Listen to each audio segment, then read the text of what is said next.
তোমার তখন আজ আমি অপেক্ষা করেছি বেলে মাছের স্বাদ, তার জন্য বেলে মাছটা নুন হলুদ মাছটা ভেজে নিচ্ছি, ভেজে নিয়ে দিচ্ছি।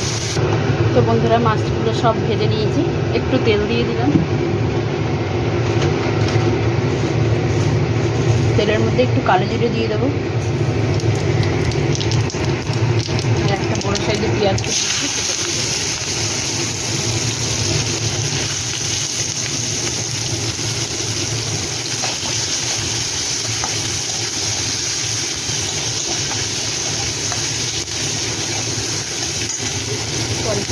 বন্ধুরা পেঁয়াজটা ভাজা হয়ে গেছে, এবার আমি এর মধ্যে দুটো কাঁচা লঙ্কা একটা টমেটো কেটে রেখেছি এটা দিয়ে দিলাম।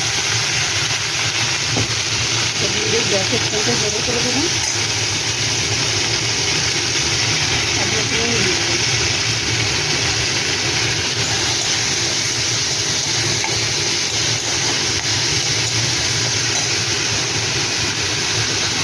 জিরে গুঁড়ো,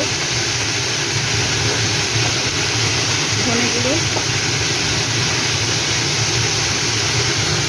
হলুদ গুঁড়ো দিয়ে এটাকে বসাবো। একটু জল দিয়ে দিই, ভালো করে বসাবো।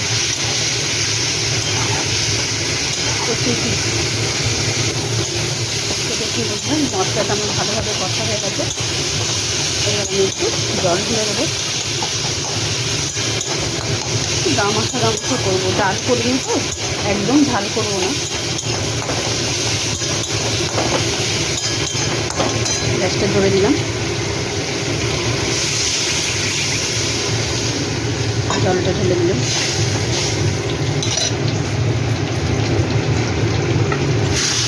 মাছটাও দিই,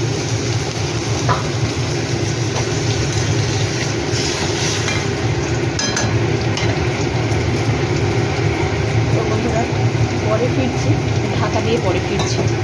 তো বন্ধুরা দেখুন ঝোলটা টকবক করে ফুটে গেছে, এবার শুধু আমি জলটা কমাবো, ব্যাস জলটা একটু কমিয়ে ফিরছি।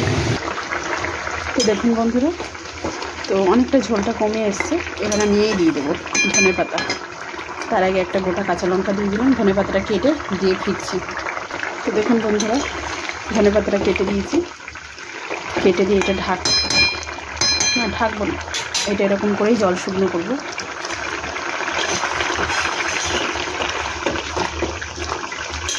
আর একটু জলটা কমিয়ে নিয়ে ফিরছি আপনাদের কাছে। তো বন্ধুরা দেখুন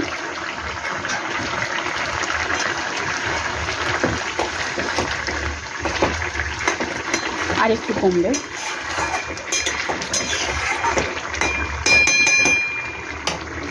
কমবে, জলটা, তো আর একটু কমিয়ে ফিরছি। এবার একটু ঢাকা দিই, পরে ফিরছি। তো দেখুন বন্ধুরা, তো আমার রান্নাটা কমপ্লিট হয়ে গেছে, পুরো কমপ্লিট রেডি। তো আপনার ট্রাই কিছু কিছু মাছ আর ভেঙেও গেছে, তো যাই হোক আপনারা ট্রাই করবেন, ট্রাই করে কমেন্ট করে জানাবেন রান্নাটা কেমন লেগেছে। ভালো লাগলে লাইক কমেন্ট শেয়ার করবেন, আর আমার চ্যানেলটা সাবস্ক্রাইব করবেন। ভালো থাকবেন, সুস্থ থাকবেন। থ্যাংক ইউ ফর ওয়াচিং বন্ধুরা, বাই বাই।